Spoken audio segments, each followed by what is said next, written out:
Bom dia, feliz sábado. Estava esperando a musiquinha do final. É muito bom estar na casa de Deus mais uma vez. E é bom porque hoje a gente tem uma coisa diferente. Eu posso caminhar, né? É tão bom ficar mais livre aqui na frente. Só não posso vir muito para frente, é isso? Até aqui dá? Então tá bom. Mais uma vez, nós queremos cumprimentar a todos, dizendo que vocês são muito bem-vindos à casa de Deus, aqui no Bosque da Saúde. Nós temos muita alegria em recebê-los e realmente tem bastante visita, bastante gente que está aqui nos prestigiando com sua presença. Então a gente fica mais feliz ainda, né? A gente gosta de abrir a nossa casa assim para receber pessoas novas, pessoas diferentes, e é uma pena não poder ver o seu sorriso, mas sorria com os olhos. Assim eu vou conseguir saber que você também está feliz por estar na casa de Deus. Querida igreja, querida membresia, eu lutei bastante com a mensagem de hoje. Lutei porque não é uma mensagem convencional, daquelas que eu tenho facilidade de apresentar, mas é uma mensagem que não é convencional a mim. E é um âmbito da mensagem que eu explorei pouco, né? Então, imaginem o desafio para transmitir. Mas que tudo que aconteça aqui, que tudo que for dito aqui, seja para enaltecer o nome de Deus, seja para engrandecer o nome de Deus, porque convém que ele cresça e eu diminua. Quero convidar você a abrir a palavra de Deus no livro de 2 Pedro, capítulo 1. 2 Pedro, lá no finalzinho da Bíblia, pertinho do Apocalipse, capítulo 1. De propósito, não vou dizer o verso para você, porque quando você achar, eu quero convidá-lo mais uma vez a inclinar a sua fronte, fechar os olhos e falarmos com Deus. Vamos orar? Maravilhoso Deus, Pai que habita nos altos céus, a Ti toda a honra e toda a glória. Senhor Deus, Tu sabes o que vai dentro do meu coração e dentro do coração dos meus irmãos que estão aqui dentro deste templo. Tu também sabes o que vai no coração das pessoas que nos assistem através do YouTube. Pai querido, a Tua palavra, ela é lâmpada para os nossos pés e luz para o nosso caminho. Mas a Tua palavra também é uma espada de 2 gumes, que corta, que entra no nosso corpo, na nossa mente, dividindo ossos e medula. Ou seja, é uma palavra também para nos repreender. Querido Pai, mais uma vez, eu quero implorar ao Senhor que Tu derrames o Teu Espírito sobre nós.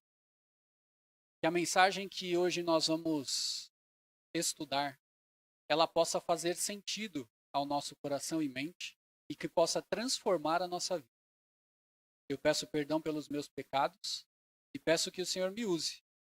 Com muita humildade, Senhor, porque eu me sinto ainda não preparado para transmitir esta verdade, mas eu sinto que há necessidade de que nós toquemos nesse assunto. Pedimos a Tua bênção. E em especial, eu quero citar uma pessoa que está nos acompanhando e que está passando por uma luta muito grande em sua família, Pai. Querido Deus, Tu sabes que esta pessoa tem passado. Tu sabes das agruras e do sofrimento. Tu conheces, Senhor, o coração desta pessoa. E eu quero pedir que, com o poder do Teu Espírito, o Senhor possa acalentar o coração desta pessoa. Que ela possa se sentir profundamente tocada e que o Teu Espírito possa abraçá-la de maneira sobrenatural e dar-lhe a paz que excede todo o entendimento. Em nome e por amor de Jesus. Amém. Muito bem, 2 Pedro, capítulo 1, verso 12. 2 Pedro, capítulo 1, verso 12. Todos acharam? Pode falar que eu estou ouvindo. Amém, misericórdia? Amém. Por isso, não deixarei de exortar-vos sempre acerca destas coisas, ainda que bem as saibais, e estejais confirmados na verdade presente. O título do nosso estudo hoje é Verdade Presente. E é por isso que eu me sinto tão constrangido e não preparado, despreparado. Porque, querido, esta é uma mensagem de exortação. Esta é uma mensagem para que nós sejamos chacoalhados e abramos os nossos olhos para a realidade em que vivemos, para a realidade do tempo em que vivemos.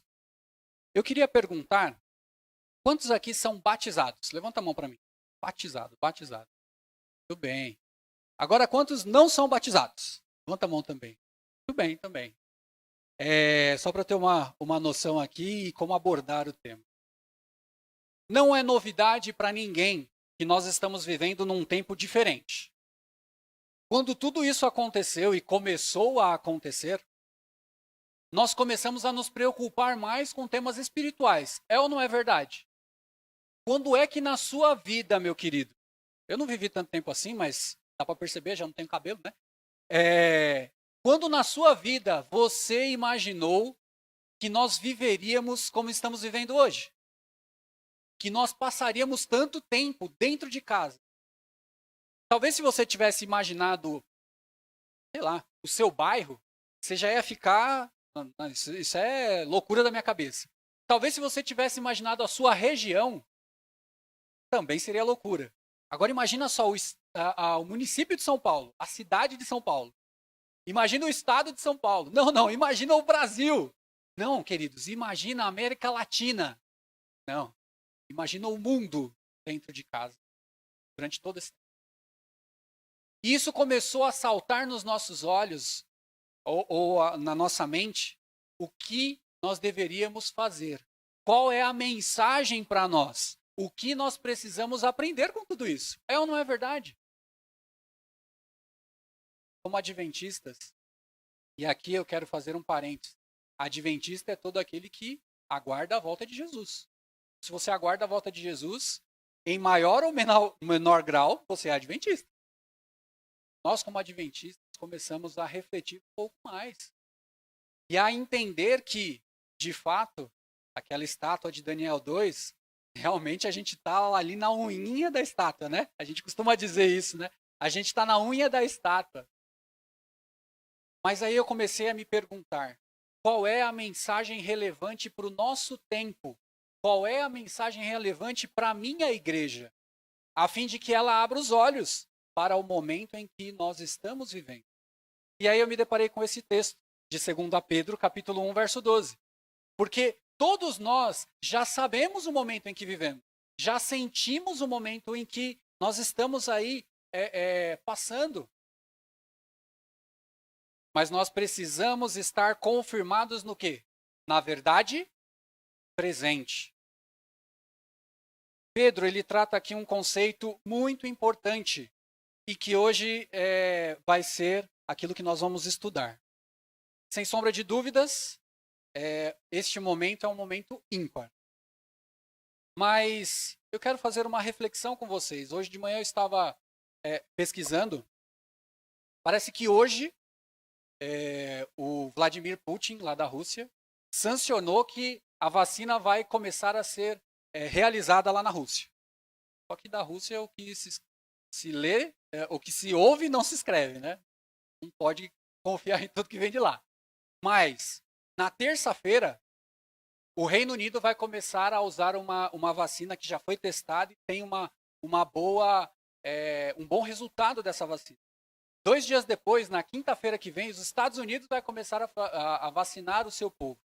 E nós temos aí até o final do ano México, China, e no primeiro mês do ano que vem, primeiro mês de janeiro, Portugal também vai começar a fazer uso da vacina. Ou seja, nós temos uma luz no fim do túnel com relação à vacina contra o coronavírus. Amém por isso, né? Glória a Deus por isso, né? Finalmente.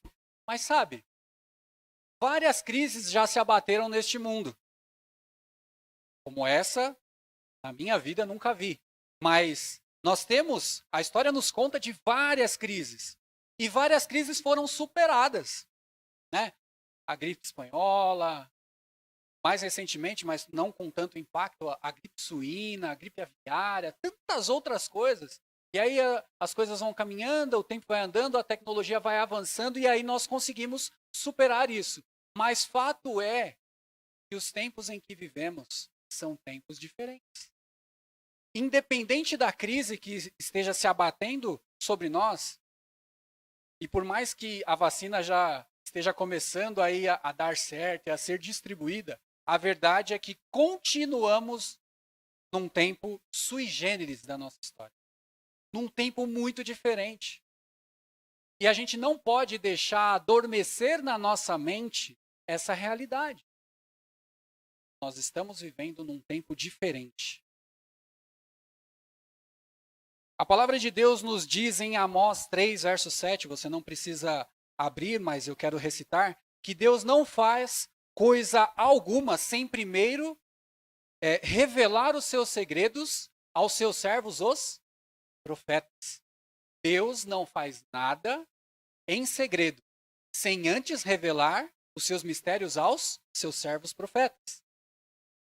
Diante do cenário tão diferente que a gente vive, cumpre-nos saber qual é o nosso papel, saber qual é o nosso papel como povo remanescente. E você entende bem o que eu estou falando, né? Remanescente, aquele que resta, o resto. Qual é o meu papel nesse cenário todo que eu estou vivendo?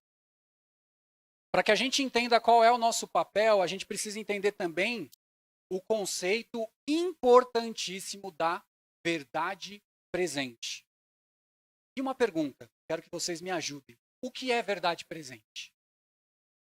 Pode responder. Para você, o que é verdade presente? Salvação por meio de Jesus. Alguém mais? O que é verdade presente? Perceba que esses são dois termos que a gente usa corriqueiramente na nossa vida. Não há dificuldade em entender isso. Não é nenhum termo teológico profundo, até porque eu não sou teólogo, tá? Eu sou um estudante curioso da Bíblia, só isso. E, aliás, é o que mais me dá nervoso de tratar esse assunto por não ter este aprofundamento tão grande. Mas o fato é que verdade presente é uma mensagem que eu preciso dar quando? Hoje, agora. Verdade presente é uma mensagem que eu preciso dar, ou que eu preciso estudar, ou que eu preciso entender quando? Hoje, agora. Curioso é que Deus, no decorrer de toda a história humana, ele sempre revelou verdades importantes para o tempo em que o povo estava vivendo. Vamos tentar lembrar algumas dessas verdades? Bom, a primeira verdade presente foi anunciada aos nossos primeiros pais, Adão e Eva. Qual foi a verdade presente na época de Adão e Eva? Vocês se lembram? A verdade, Adão e Eva haviam acabado de cair em pecado. Tá? Tinha acabado de desobedecer a Deus. E qual que era a verdade presente para eles? Gênesis 3, verso 15. Viria quem? O Messias. E a cada filho que era gerado, e a cada homem que saía do ventre de uma mulher, eles se perguntavam, será esse o Messias? Será esse aquele que vai nos libertar do pecado? Que vai novamente nos restaurar o contato, assim, físico com Deus? Bom, esta foi a primeira verdade presente. Pergunta, vocês acham que Adão e Eva precisavam de uma verdade com relação ou uma mensagem com relação a saúde? Alimentação? Não. O alimento que eles tinham era qual alimento?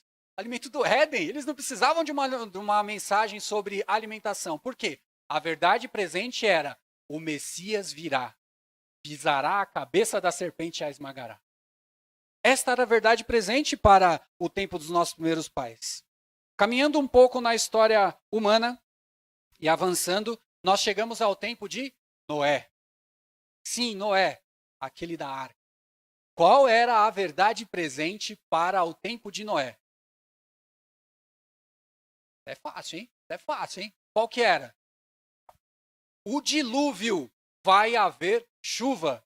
Olha que mensagem diferente, porque até então havia chovido na face da terra? Não havia chovido. E Noé é chamado por Deus para mostrar ao povo, para pregar durante quanto tempo? 120 anos. Nós temos pela revelação que a cada martelada que Noé dava na arca, ele pregava sobre o dilúvio iminente que destruiria toda a terra. A mensagem ou a verdade presente na época de Noé era que o mundo seria destruído por um dilúvio. Alguns séculos à frente, nós encontramos a história de Abraão.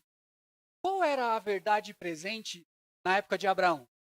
Deus repete isso várias vezes a Abraão. Qual que era a verdade presente? Abraão, você vai ser pai de uma grande nação. Você vai ser pai de uma grande nação. E aí a gente conhece a história, né? Abraão tenta ajudar a Deus ali, porque vê várias dificuldades. A gente é humano, né? A gente sempre vê a limitação. Aliás, é difícil a gente ver o milagre. A limitação a gente sempre vê, de primeiro, assim, né? Pois é.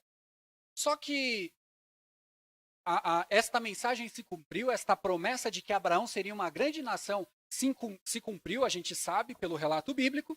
E os descendentes do velho Abraão, eles se multiplicaram muito, mas se multiplicaram grandemente. E foram para o Egito. E aí vocês sabem da história. Eles foram para o Egito naquela época onde houve uma grande fome. Lembra disso? José era o príncipe do Egito, né? E aí José manteve eles ali na terra de Gósen e tal. Só que levantou-se um novo faraó que não conhecia José. E o que fez com o povo? Escravizou o povo. E aí Deus levantou quem? Moisés. Qual era a verdade presente na época de Moisés? Qual que era? O povo ia ser liberto. O povo ia ser liberto da escravidão imposta pelos egípcios. E nós sabemos, Moisés ali sendo o canal pelo qual Deus fez vários milagres, vários prodígios.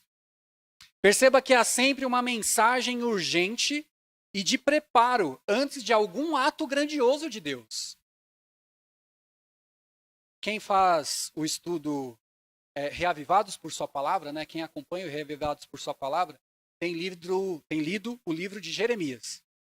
Meu querido, quando você lê o livro de Jeremias, você entende porque ele é chamado de profeta chorão. Rapaz, é só promessa de coisa ruim que vai acontecer, não é? Olha, vocês vão ser escravizados. Olha, vocês têm que se entregar para o rei da Babilônia, porque vocês precisam aprender uma lição. Qual era a verdade presente na época de Jeremias? Olha, se entreguem para o exílio babilônico. Vocês precisam se entregar nas mãos do rei Nabucodonosor, porque vocês vão passar lá um exílio de 70 anos. Só que nós temos Esdras. Em contrapartida ao que, lógico, num tempo seguinte, né, mais para frente na história, Jeremias fala para ir para a Babilônia. Só que Esdras começa a falar o quê? Olha, está no tempo de voltar. Está no tempo de reconstruir o templo. Está no tempo de restaurar as verdades do povo de Deus. Perceberam? Tempo após... Eu pulei vários aqui, poderia citar inúmeros. Mas eu quero dar um salto ainda maior para a época de Jesus. João Batista. Quem era João Batista? Um caniço no deserto? Alguém que vem falando de arrependimento? Alguém que vem falando de confissão de pecados? Alguém vestido de forma esquisita? Que come um negócio diferente? E que tem uma mensagem de alerta, uma mensagem de alarme. Qual era a verdade presente para o tempo de João Batista? Arrependei-vos e convertei-vos, porque aí vem o Cordeiro de Deus que tira o pecado do mundo. Pois bem, agora eu quero dar um salto ainda maior. e quero ver se vocês entenderam aí o conceito de verdade presente. Vamos lá. Para você que conhece pouquinho da história, não precisa ser um historiador, mas que conhece um pouquinho de história. Qual era a verdade presente na época de Martinho Lutero? Justificação pela fé. O justo viverá pela fé. É o que ele encontrou lá em Romanos. Não foi isso? Havia alguma mensagem mais importante do que essa na época de Martinho Lutero, século XVI? Justo viverá pela fé. Justificação pela fé. E agora você vai ter que ser um pouquinho mais criterioso aí nos seus estudos de história para responder essa pergunta. Qual era a verdade presente? Prometo que é a última, tá? Qual era a verdade presente na época de Guilherme Miller? Volta de Jesus. Para quem não sabe, Guilherme Miller foi um aí dos pioneiros da mensagem do Advento, né? O movimento millerita. Ele foi levantado em 1840, 42, 43. Ele foi chamado por Deus para dizer ao povo que Jesus estava prestes a voltar. Estava prestes a voltar. Muito bem. A partir de 1844, que foi a época em que este homem levantou-se ali pregando sobre a volta de Jesus, e houve aquele episódio de 22 de outubro, né, de 1844, o grande desapontamento, foi inaugurado o último período da história da humanidade nessa terra. Período esse que chamamos de tempo do fim. Olha, desde 1844, hein? Olha quanto tempo faz isso. Uma pergunta. Teria Deus uma verdade presente para o nosso tempo? Aqui, então, surge uma questão ainda mais importante. Se Deus tem uma verdade presente para o nosso tempo, qual é a verdade presente? Qual é a verdade? E aqui eu não quero me arrogar de nada, não quero me sentir por saber ou não saber qualquer coisa. Mas eu quero que você reflita, meu querido. Por que é que Deus levantou uma igreja com uma mensagem específica? Porque nós cantamos no hino e nós precisamos proclamar a mensagem ao mundo. Que mensagem? Porque a volta de Jesus é só a gente que prega? Não é só a gente que prega, um monte de gente está falando sobre a volta de Jesus. Todo mundo cristão fala sobre a volta de Jesus. A mensagem, a verdade presente é a verdade sobre fidelidade a Deus? Não! Ora, isso não deixa de ser importante, mas não é a verdade presente. A verdade presente é justificação pela fé? Olha, cuidado com a pegadinha. É justificação pela fé? Cuidado com a pegadinha, hein? A verdade presente, qual é a verdade presente para os nossos dias? Bem, para que a gente entenda isso, eu quero convidá-lo agora sim, abra sua Bíblia em Daniel. Daniel, capítulo 7. Para que a gente entenda o tempo em que a gente vive e a verdade que nós devemos proclamar nesses dias, nós precisamos fazer uso de algo que Deus deixou para nós. Uma revelação divina quanto ao futuro. A revelação divina quanto ao futuro nós chamamos de profecia. E é por isso que eu usei o texto de Amós 3,7, porque Deus não faz nada sem antes revelar os seus segredos a quem? Os profetas. Então, se a gente quer entender o tempo que a gente vive, a gente precisa estudar o quê? É profecia, gente.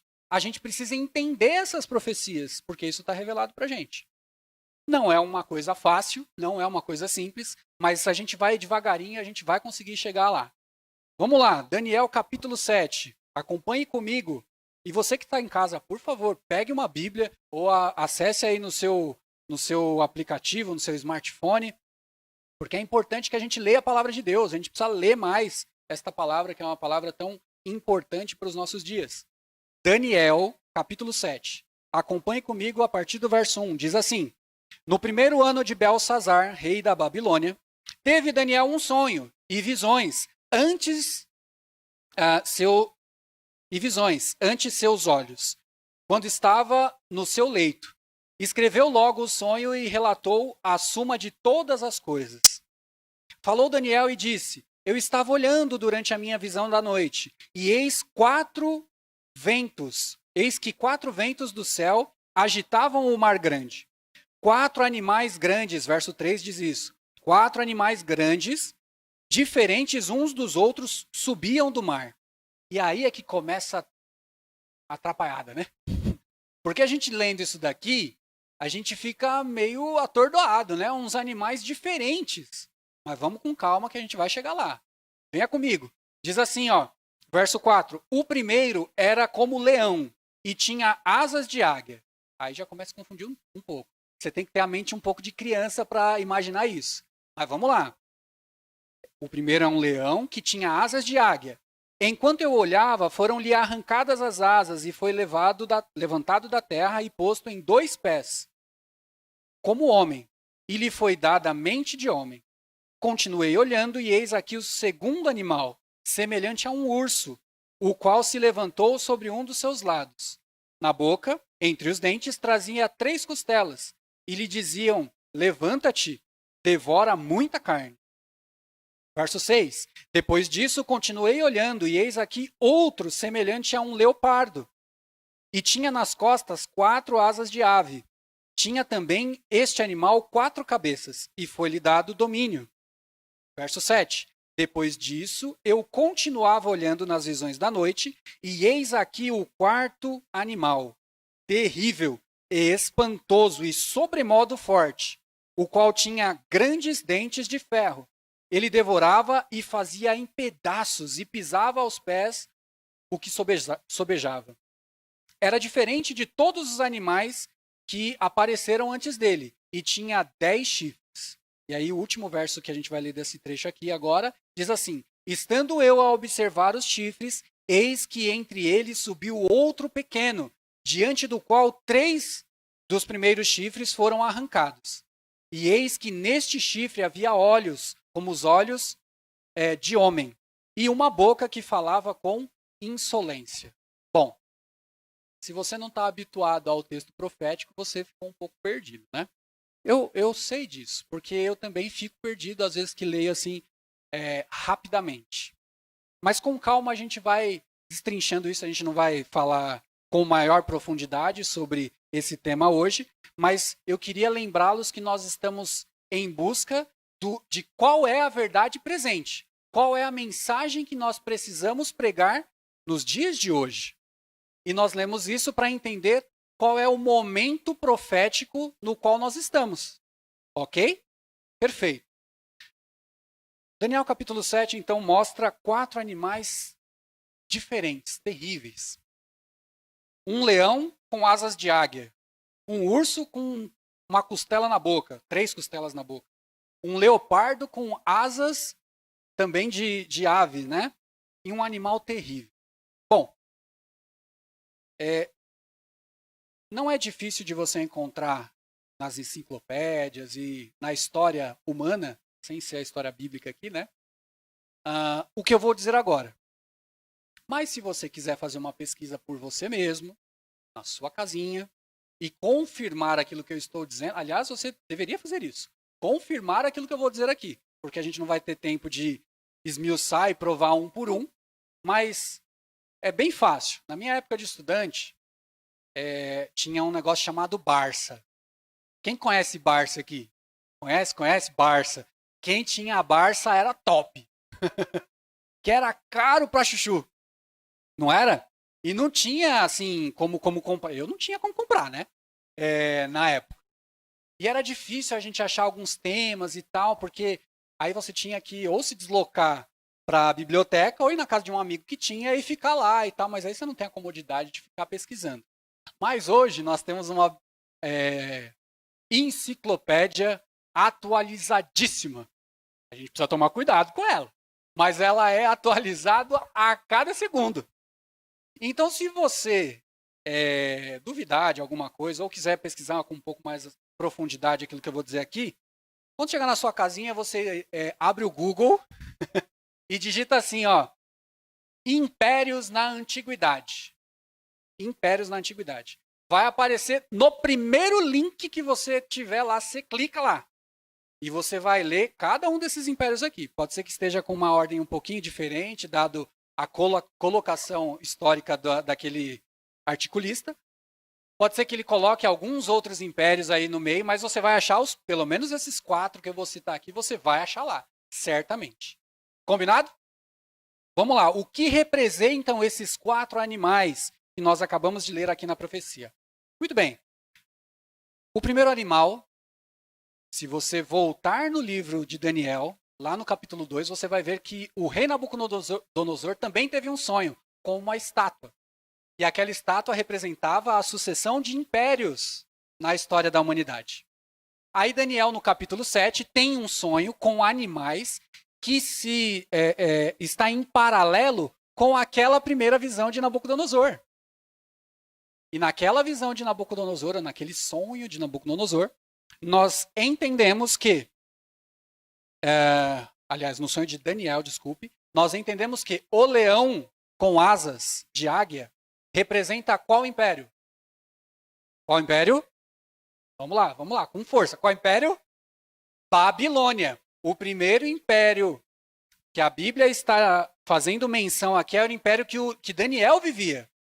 Aliás, curiosamente, Babilônia ela gostava bastante de leões, né? Tinha leões esculpidos em tudo quanto é lugar do reino deles lá. Então, este primeiro império era a Babilônia. O segundo império era um urso com costelas na boca, representando qual império? Medo-Pérsia. Lembra que o urso ficou em pé em um de seus lados? Por quê? Eram dois impérios, só que um era mais forte que o outro. Lembra disso? E aquele que foi mais forte foi dominando cada vez mais. Muito bem. Depois do urso, teve um leopardo com 4 asas de ave. Quem representava o leopardo? A Grécia. E por que era um leopardo? Lembra que Alexandre o Grande foi dominando e arrasando com tamanha velocidade que aos 32, 33 anos já tinha dominado praticamente o mundo todo? Tamanha era a avidez por território daquele homem. Representado aqui na profecia pelo leopardo com asas e 4 asas. 4 asas simbolizando os seus 4 generais. Não foi isso? Muito bem. Daí na profecia nós chegamos àquele animal que é terrível. Aquele animal que Daniel não conseguiu definir, não conseguiu falar como ele era. Né? Os outros ele comparou com alguma coisa. Esse daqui ele não sabia nem o que dizer, como falar, né, desse animal. E esse animal nós sabemos que é o império sucessor da Grécia, que é Roma. Roma. Pois bem, esse animal terrível e espantoso, nas palavras de Daniel, ele é diferente dos demais. Né? É por isso que ele não consegue definir. Ele é diferente. E a sucessão de impérios, ela não acontece de uma forma tão visível assim como os demais. Então, da Babilônia para a Medo-Pérsia, a gente percebe, olha, agora o reino está com os medos e os persas, né? Sitiaram lá a Babilônia, tal, suspenderam o suprimento de água e acabaram com tudo lá. Beleza. Da Medo-Pérsia para a Grécia, a gente também vê que é um novo povo e tal. Agora, e também da Grécia para Roma, os helenistas, tal, aquela coisa de conhecimento, aquela coisa de o conhecimento ser o seu Deus e tudo mais. Mas o Império Romano é diferente. E ele é diferente porque ele tem mais de uma fase. A primeira fase dele é a fase civil, a fase de conquista de territórios, mas há uma segunda fase, porque a profecia diz assim, o quarto animal terrível, verso 8, estando eu a observar, aliás, o verso 7 mesmo, depois disso eu continuava olhando nas visões da noite, e eis um quarto animal terrível, espantoso e sobre modo forte, o qual tinha grandes dentes de ferro. Ele devorava e fazia em pedaços, e pisava os pés o que sobejava. Era diferente de todos os animais que apareceram antes. E tinha 10 chifres. Olha só. Curioso porque nos outros animais, Daniel ele vê alguns detalhes, mas ele não fica se prendendo aquele leão que voava, ou as costelas na boca do urso, ou as 4 asas do leopardo. Mas nesse animal, ele fala dos chifres. Ele tinha 10 chifres. E olha só o que Daniel fala aqui no verso 8. Estando eu a observar os chifres, eis que entre eles subiu o quê? Um outro pequeno. Mas esse pequeno fez uma arruaça. Ele fez uma bagunça que Daniel ele foi obrigado a falar especificamente sobre esse chifre. Chifre pequeno. Muito bem. Esse é um estudo longo, né? E a gente podia ficar bastante tempo aqui falando sobre tudo isso. Mas nós estamos à procura do quê?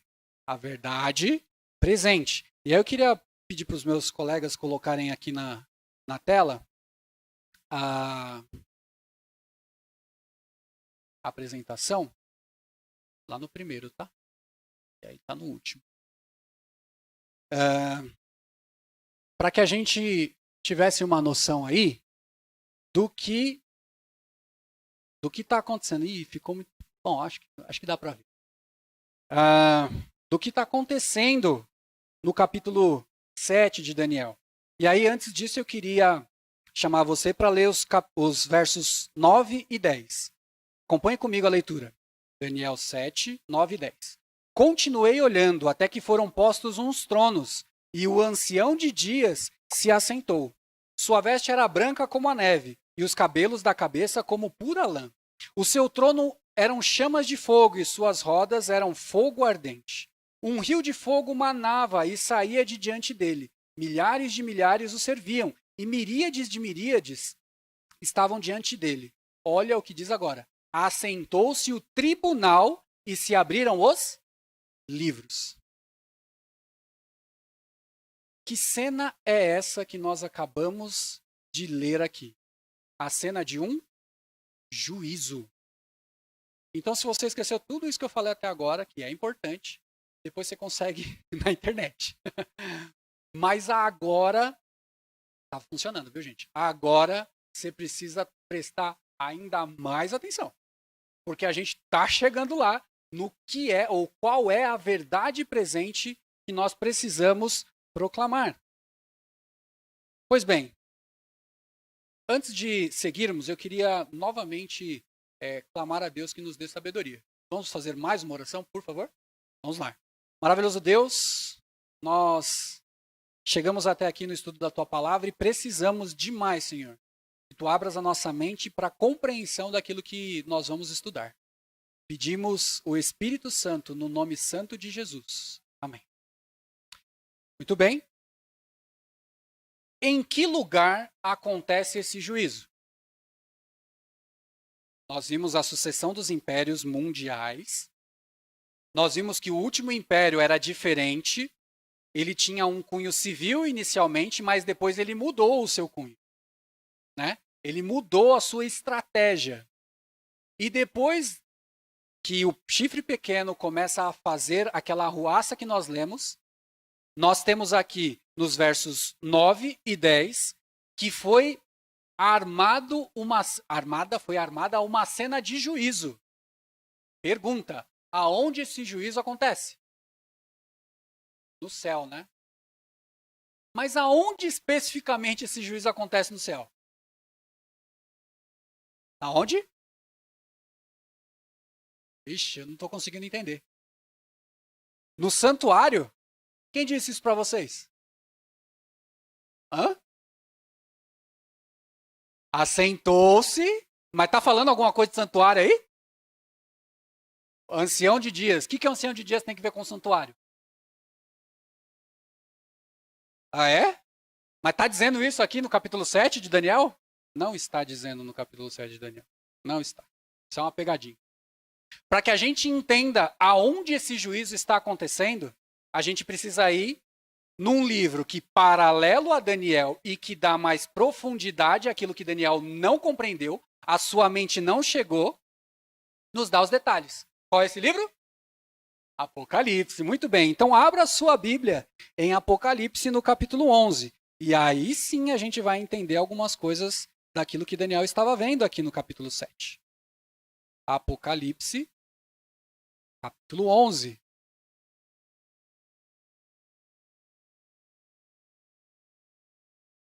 Todos acharam? Apocalipse é fácil, né? No final da Bíblia, só virar tudo que já está lá. Apocalipse capítulo 11, versos 15 a 19. Diz assim: o sétimo anjo... Todos acharam? Apocalipse 11, 15 a 19. O sétimo anjo tocou a trombeta, e houve no céu grandes vozes dizendo: o reino do mundo se tornou do nosso Senhor e do seu Cristo, e ele reinará pelo século dos séculos. E os 24 anciãos que se encontraram, ou que se encontram sentados no seu trono, diante de Deus, prostraram-se sob seu rosto e adoraram a Deus, dizendo: graças te damos, Senhor Deus Todo-Poderoso, que és e que eras, porque assumiste o teu grande poder e passaste a reinar. Na verdade, as nações se enfureceram. Chegou, porém, a tua ira e o tempo determinado para serem julgados os mortos, para se dar o galardão aos seus servos, os profetas, aos santos e aos que temem o teu nome, tanto os pequenos como os grandes, e para destruíres os que destroem a terra. Peter, como é que você chegou a essa conclusão? Que Apocalipse 11 é a mesma cena de Daniel 7. Ora, vamos fazer aí o comparativo. Veja que muitos elementos, ou praticamente todos os elementos que nós encontramos no capítulo 7 de Daniel, nós encontramos também no capítulo 11 de Apocalipse. Lá no capítulo 7 de Daniel existe um reino eterno. Se você tiver dúvida, volta lá em Daniel e vê lá o verso 14. Está dizendo de um reino eterno. E em Apocalipse 11, 15 está dizendo também deste reino eterno. Em Daniel 7 nós encontramos o ancião de dias. Esta é a diferença pequena que nós temos aí nesses dois capítulos, porque em Apocalipse João vê quantos? 24 anciãos, não é isso? Mas é simbólico, então a gente pode considerar, mas a figura do ancião está aí. Em Daniel 7 nós temos uma cena de juízo, e em Apocalipse, o que João vê? Que os mortos serão julgados. Percebe que há um paralelismo aí, há um paralelo entre esses dois capítulos. Tá bom, mas cadê o santuário? Bom, é fácil. Se a gente continuar lendo aí no verso 19, olha o que João viu. Acompanhe comigo. Abriu-se então o quê? O santuário de Deus, que se acha no céu, e foi vista a arca da aliança no seu santuário. E sobrevieram relâmpagos, vozes, trovões, terremoto e grande saraivada. Portanto, o que Daniel viu lá no capítulo 7, sobre um juízo, acontece aonde? No santuário. Mas aonde no santuário? O santuário do céu, certo? Mas em que compartimento do santuário? No Santíssimo. Por quê? Porque João vê que alguém pega a cortina e abre. E o que se vê ali? A Arca da Aliança. E você que já estudou o santuário várias vezes, e se não estudou, dica, estude. Você precisa entender isso. No santuário nós sabemos que a Arca da Aliança estava em qual compartimento? Compartimento Santíssimo. Muito bem. Então, entendemos em que momento nós vivemos da história? Você compreendeu em que momento você está da história? Porque olha só, aqui eu tentei colocar, né? Não sou muito bom de apresentação, mas a gente vai melhorando com o tempo.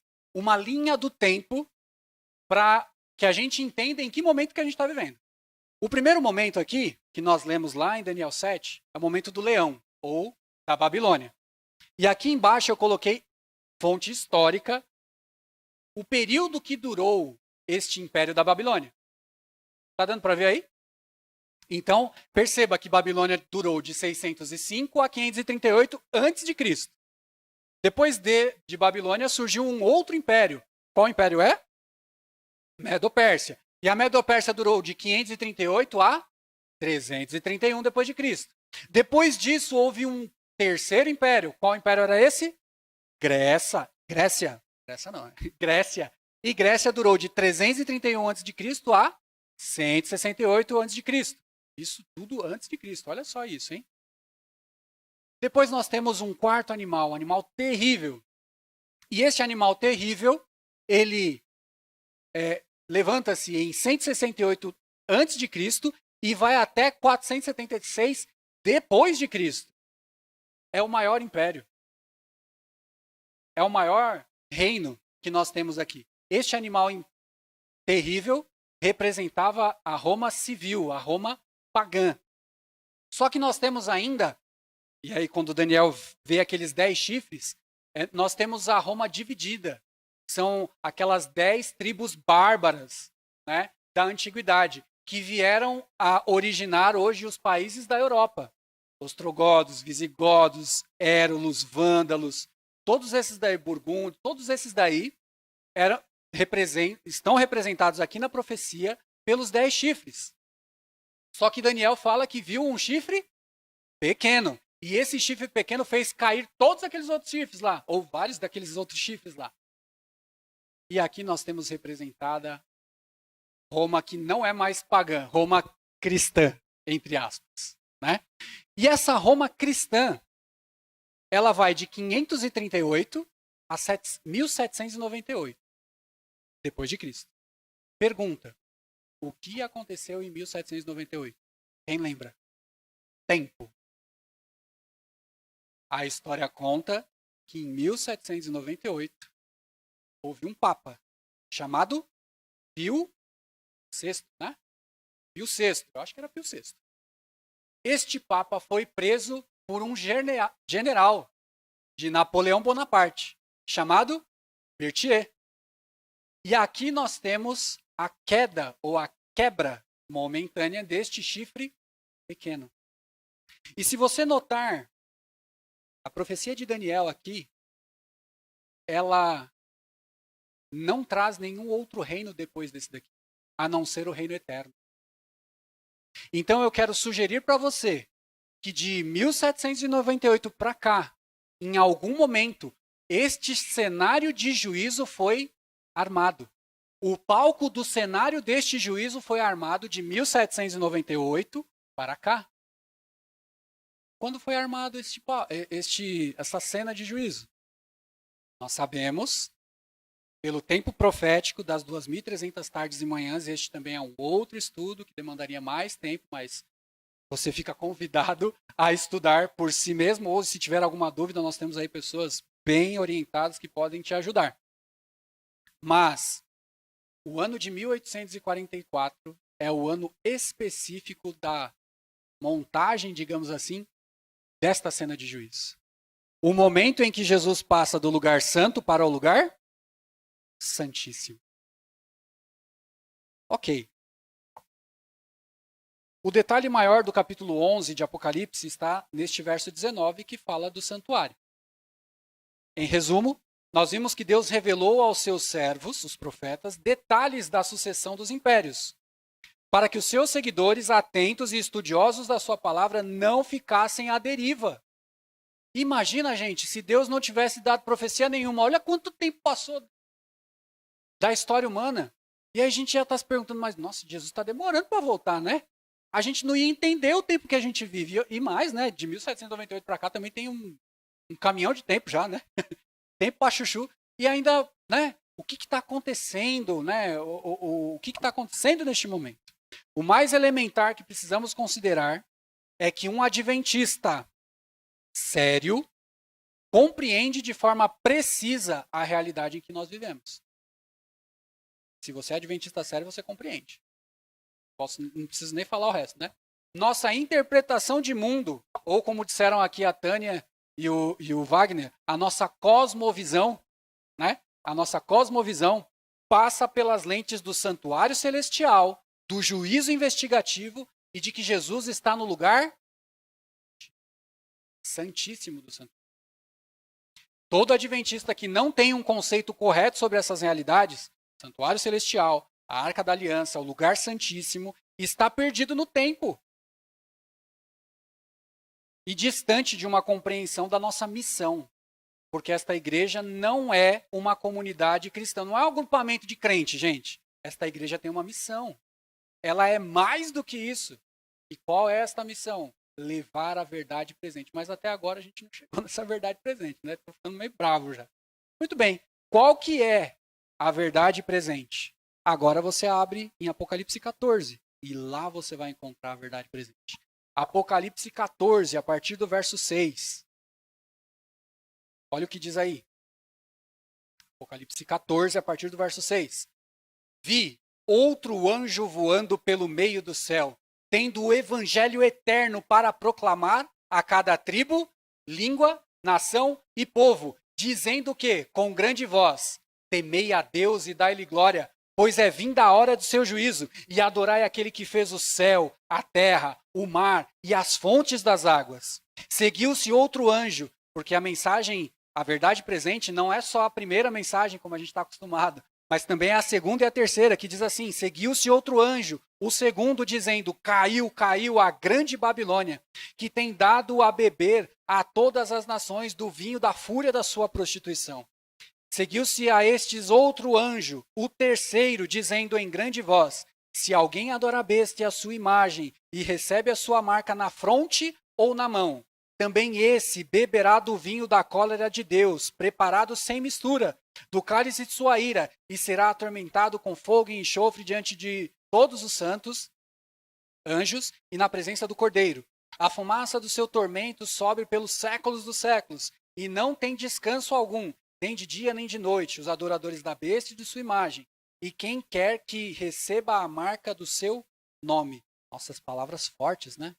A gente não gosta muito de ler esse trecho aqui, porque é fogo, é saraivada, é, né, um monte de coisa acontecendo ali, um monte de praga, um monte de coisa. Mas sabe, isso daqui é para quem não tem preparo. Para quem tem preparo, não acontece isso. Eu no mundo financeiro, como estou, né? Eu gosto muito de me antecipar aquilo que pode acontecer. Então a gente vai sempre no orçamento ali, tanto familiar quanto na empresa e tal, a gente vai tentando antecipar as coisas. Então, mais recentemente a gente já aprendeu bastante sobre uma reserva de emergência, sobre estar preparado para eventos fortuitos. Não é isso? Se você soubesse o que vai acontecer desde o princípio, você não faria de tudo para se preparar? É lógico! É lógico! Agora, se você não usa a lógica, talvez você não se preparasse. Ah, tô nem aí. Né? Mas nós sabemos. Deus está nos revelando aqui na sua palavra o que vai acontecer no futuro. E é por isso que é tão importante que nós estejamos preparados. O movimento adventista surgiu no calendário profético não somente como uma agremiação cristã. Nós temos um propósito distinto: anunciar que a hora do juízo chegou. Esta é a mensagem ou a verdade presente para o nosso tempo. A hora do juízo chegou. E sabe, gente, é difícil de falar isso. Sabe por quê? Porque é gostoso de falar sobre Jesus morrendo na cruz por todos. É gostoso falar sobre o amor de Jesus. É delicioso falar que nosso Deus é um Deus de misericórdia, de amor, de bondade, de beleza. É gostoso falar disso. Só que o evangelho eterno, ele precisa ser completo, integral. Eu não posso cortar a mensagem no meio e parar por aí. Por quê? Porque esse Deus de amor, esse Deus de misericórdia, esse Deus de benevolência, de longanimidade, de paciência, uma hora vai pôr um ponto final na história do pecado deste mundo. E eu não quero alarmá-los, mas esta hora está chegando. Este momento está chegando. E eu não quero que você sinta medo deste momento. É por isso que Deus está nos preparando para este momento. Quando pequeno, não congregava em nenhuma religião, não tinha nenhuma igreja assim. Às vezes eu ficava me perguntando, né? Esse papo de juízo final, né? Como é que vai ser esse negócio? Eu diante de Deus, né? Eu consigo esconder coisas da minha mãe, do meu pai, da minha irmã, hoje, né? Da minha esposa. Porque eu não escondo não, tá? Mas de Deus, não consegue esconder nada. Como vai ser esse negócio de juízo aí? É por isso que você precisa estar preparado. É por isso que você precisa ficar sabendo que o juízo já está acontecendo. É por isso que você precisa ficar sabendo que o juízo, em algum momento, vai passar em revista o seu nome. E graças a Deus, porque a graça dele nos completa. Mas isso não anula o fato de que o seu nome vai ser passado em revista sim. Sim. Só que note, eu quero começar a concluir que existem 3 mensagens angélicas e o período em que vivemos é justamente o período da última mensagem angélica. São 3. Temer a Deus e dar-lhe glória, caiu a grande Babilônia. E a terceira, que fala se alguém adora a besta ou a sua imagem. Né? O encerramento do ministério de Jesus no lugar santo e passando ele para o lugar santíssimo já aconteceu. Lá em 1844. Lembram-se? Quando Guilherme Miller começou a pregar sobre a volta de Jesus, ele tinha feito o cálculo certo. Mas errado no quê? No evento! Pelas profecias de Daniel e de Apocalipse, ligadas ao princípio de ano lá de Ezequiel, ele entendeu que o final dos 2.300 dias, ou das 2.300 tardes de manhã, seria no ano de 1844. E ele entendeu que o santuário seria purificado com a volta de Jesus. Mas não aconteceu isso. Porque o santuário seria purificado, ou era purificado no antigo Israel quando?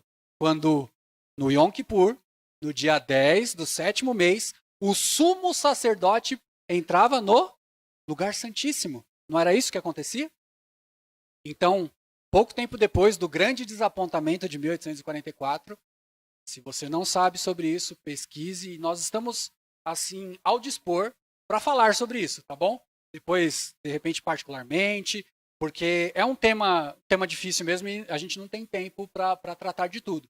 Mas passando em revista e de forma rápida, em 1844 aconteceu esse evento, a passagem de Jesus do lugar santo para o lugar santíssimo. E eu queria ler alguns textos com vocês de uma fonte confiável que vocês bem conhecem.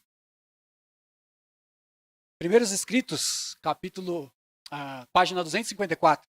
Olha o que diz. Encerrando-se o ministério de Jesus no lugar santo e passando ele para o lugar santíssimo e ficando em pé diante da arca, a qual contém a lei de Deus, enviou um outro anjo poderoso com uma terceira mensagem. Olha só, Jesus para diante da arca, chama um anjo e envia este anjo poderoso com a terceira mensagem ao mundo.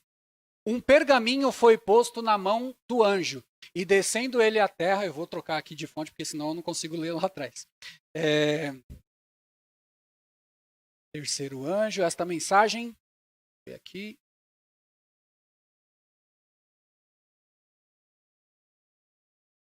Vou ler nesse lado aqui. Um pergaminho foi posto na mão do anjo, e descendo ele à terra com poder e majestade, proclamou uma dura advertência, com a mais terrível ameaça que já foi feita ao homem. Esta mensagem estava destinada a pôr os filhos de Deus de sobreaviso, mostrando-lhes a hora de tentação e angústia que diante deles estava. Perceba que Deus está nos mostrando que vai haver um tempo, o quê? De tentação e... É difícil de falar disso, mas eu preciso te preparar. E o texto continua dizendo, posto que sua vida estava em jogo, deverão reter com firmeza a verdade. De novo ela cita, o terceiro anjo encerra sua mensagem assim. E aí você pode ler isso na Bíblia também, né? Apocalipse 14, 12. Aqui está a paciência dos santos. Aqui estão os que guardam os mandamentos de Deus e a fé em Jesus. Ao dizer estas palavras, aponta para o santuário celeste. A mente de todos os que abraçam essa mensagem é dirigida ao lugar santíssimo, onde Jesus está em pé diante da arca, fazendo sua intercessão final por todos aqueles por quem a misericórdia ainda espera e pelos que ignorantemente têm violado a lei de Deus. Jesus está neste momento fazendo intercessão por todos aqueles que ainda não entenderam a mensagem. E ela está dizendo aqui, olha, por aqueles que ignorantemente têm violado o quê? A lei de Deus. Meu querido, não precisa ser advogado para entender uma coisa. Se haverá um juízo, haverá um advogado, haverá um juiz, haverá um promotor. Mas qual que é a base desse juízo? A lei. A lei é a base desse juízo. Você não pode menosprezar a lei. E eu vou dizer uma coisa, na lei humana isso funciona muito bem. Eu não posso alegar que eu desconheço a lei. A lei está aí publicada. Na lei humana, estou falando da lei humana, tá? A lei está publicada para que você a conheça. Se você infringir uma lei e falar assim, eu não sabia, você acha que você não vai ser multado? Toma vergonha na cara, se você acha isso. Você vai ser multado. É claro. A lei de Deus está estampada na sua palavra. A gente precisa estudar. A gente precisa conhecer, porque essa vai ser a base desse julgamento. Eu quero continuar mais um texto que diz o seguinte: a primeira e a segunda mensagens foram dadas em 1843 e 1844. Olha o que ela fala aqui. Presta atenção. E encontramo-nos agora sob a proclamação da terceira. Mas todas as três mensagens devem ainda ser proclamadas. É simplesmente tão essencial agora como antes que elas sejam repetidas aos que estão buscando a verdade. Pela pena e pela palavra devemos fazer soar a proclamação, mostrando-lhes a ordem e a aplicação das profecias que nos trazem a mensagem do terceiro anjo. De novo ela fala isso, mensagem do terceiro anjo. A terceira mensagem angélica é a mensagem do evangelho nos últimos dias. Amém? E em caso algum deve ela ser obscurecida por outros interesses e dar a ideia de uma ponderação desnecessária em nossas instituições, quando qualquer coisa é colocada acima da mensagem do terceiro anjo, o evangelho não é aí grande poder que lidera. Olha isso. Então, se você é um empreendedor adventista, olha o que ela está dizendo aqui, ó. Qualquer coisa colocada acima da mensagem do terceiro anjo, o evangelho não está aí sendo um poder que lidera. Quer dizer que você tem uma missão, quer seja no seu trabalho, quer seja no seu estudo, quer seja no seu lar e na sua igreja, você tem uma missão. Esta missão é anunciar a terceira mensagem angélica. Qual que é a terceira mensagem angélica? Vai lá na sua Bíblia. Olha lá na sua Bíblia, Apocalipse capítulo 14. Apocalipse capítulo 14. E não é uma mensagem trivial. Nós precisaríamos de mais 1h30 para dizer isso. Eu não vou fazer isso com vocês. Eu tenho a impressão de que em algum momento a gente vai começar a sentir fome e aí vocês vão ficar meio bravos comigo.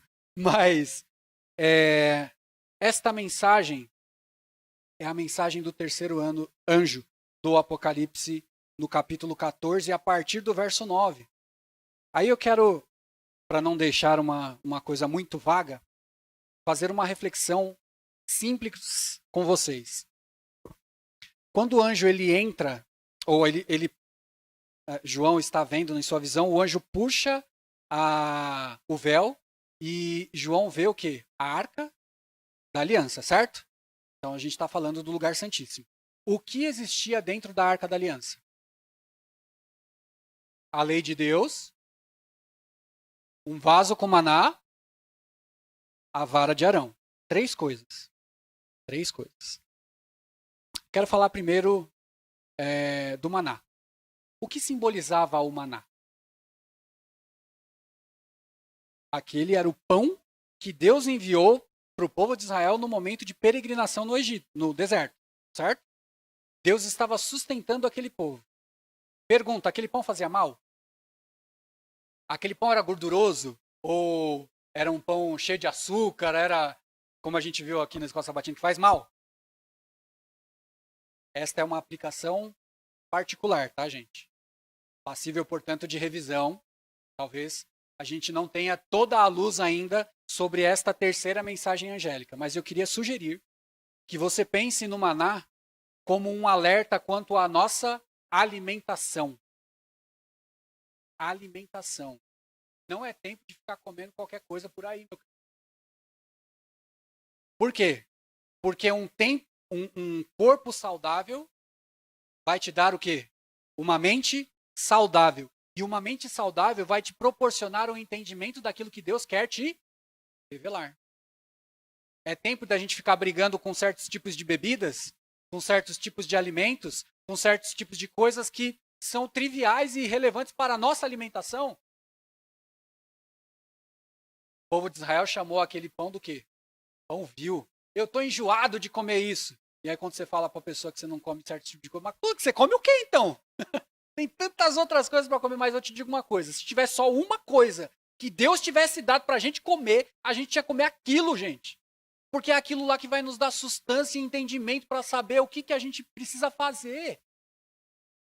Tome cuidado com a sua alimentação. Segunda coisa, a vara de Arão, que floresceu. A vara. Para que serve uma vara? Olha assim, Regis.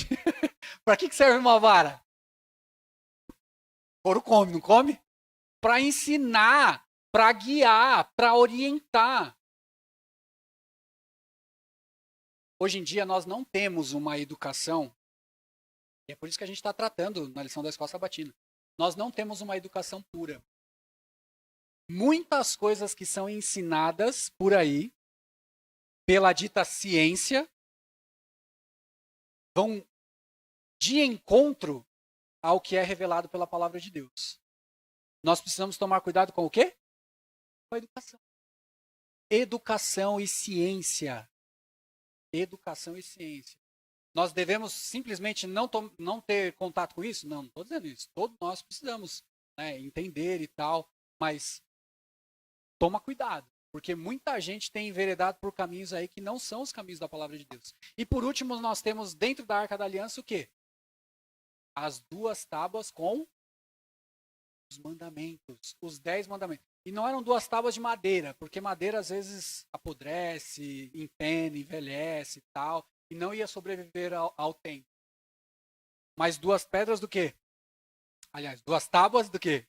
De pedra, escritas por quem? Pelo próprio dedo de Deus. Você sabia, meu querido, que a única parte das escrituras escrita pelo próprio dedo de Deus são os 10 mandamentos?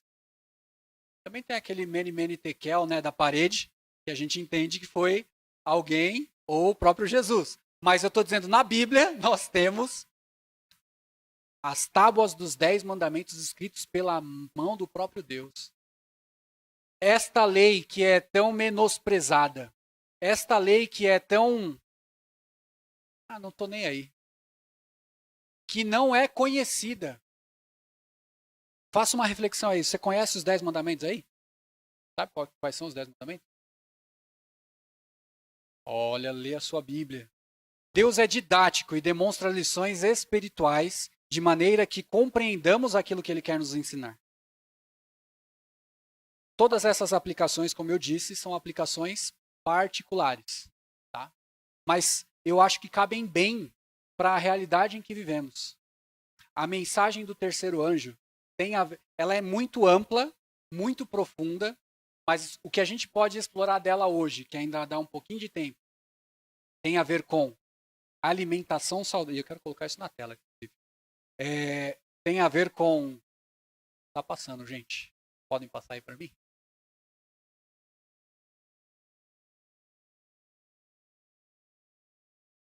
Acho que morreu aqui.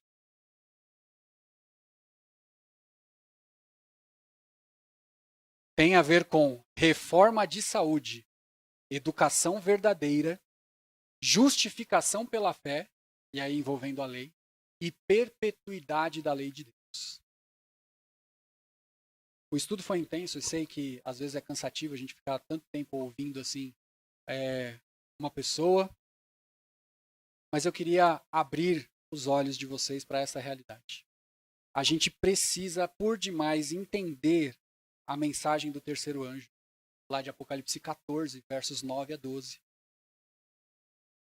O verso 12, ele termina: aqui está a perseverança dos santos, os que guardam os mandamentos de Deus e têm o testemunho de Jesus. Guardaram. Gente, é tão simples. Jesus, ele falou assim: se me amais... E aí a gente está falando que ama Jesus e não conhece nem a lei dele. Como que a gente tinha? Que amor é esse? que não sabe nem o que ele quer que a gente faça. E a gente já sabe, vários estudos, que a lei dele nos protege de tantas coisas. Então a minha oração neste dia é que você compreenda a importância que nós temos em entender, em viver e em pregar esta mensagem.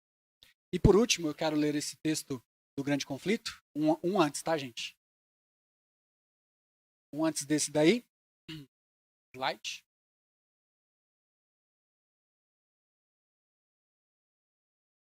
Se não foi, eu tenho ele aqui, tá? Diz aqui, ó, diz assim. Olha só a importância disso.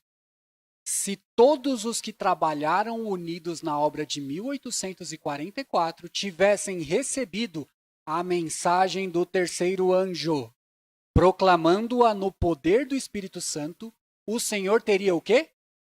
Agido poderosamente por meio dos seus esforços. Torrentes de luz teriam sido derramadas sobre o mundo. Os habitantes da terra teriam sido avisados há muitos anos. A obra final teria sido o quê? Terminada, consumada. E Cristo teria vindo para a redenção do seu povo. Agora eu quero ser um pouco maldoso, porque eu me incluo nisso. Se Jesus ainda não voltou, é porque eu não tenho pregado da forma correta. Porque ela fala, se todos que trabalharam unidos naquela obra de 1844 tivessem entendido e pregado a mensagem do terceiro anjo, e se de 1844 Jesus não voltou ainda, é por quê? Porque a gente ainda não entendeu e ainda não está pregando, gente. A gente precisa pregar sobre isso, a gente precisa entender isso, a gente precisa viver isso. Quando a gente estiver vivendo isso, a gente vai finalmente receber o nosso príncipe da paz, o Pai da eternidade, o príncipe Emanuel. Você não quer receber Jesus de braços abertos? Me ajuda aí. Prega isso. Prega isso. Estuda isso. Vive isso. E eu estou falando para mim também. Eu estou me colocando no espelho, porque eu estou com dor de barriga até agora, gente. Essa semana, eu acordei, eu não costumo acordar à noite assim. Bem difícil. Nem em tempos muito traumáticos para mim eu perdi o sono. Mas essa noite, ou essa semana, eu perdi o sono umas 2 vezes.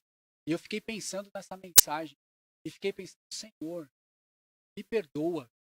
Porque eu não estou dando o sonido certo na trombeta. E é por isso que as coisas talvez não estejam acontecendo. É uma mensagem para sua reflexão. Deus te abençoe. E que você saia daqui motivado a pregar esta terceira mensagem ao mundo. E que assim volte logo. Vamos orar? Maravilhoso Deus, Pai que habita nos altos céus, nos perdoa os pecados, Senhor. Nos perdoa a maldade e a iniquidade do nosso coração. Me perdoa, Senhor, por eventualmente ter cometido algum deslize na apresentação desta mensagem. Mas eu quero te pedir com humildade. Abra os nossos olhos. Abra a nossa mente.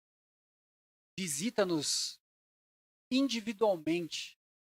Coloca dentro do nosso coração o fervor por pregar a tua palavra e levar a tua mensagem. Senhor, tantas coisas, tanta maldade, tanta coisa que a gente fica assim, muito triste de ver, Pai, a realidade do mundo em que nós estamos vivendo. Mas ainda há uma mensagem a proclamar. Ainda há uma mensagem a levar. E a tua igreja, esta igreja, estas pessoas, nós que estamos aqui diante do Senhor, somos imbuídos ou comissionados a levar essa mensagem. Senhor, nós não queremos ser mais um agrupamento de cristãos. Nós não queremos ser mais uma placa. Nós não queremos ser, Senhor, mais um grupo de pessoas que se reúne como somente um grupo de amigos. Mas nós queremos ser tudo isso, mas ir avante e dar o sonido correto à trombeta e dizer que Jesus logo vem. Nos ajude, Pai. Nos dê sabedoria e compreensão sobre a tua palavra, que nós te rogamos em nome e no poder de Jesus. Amém.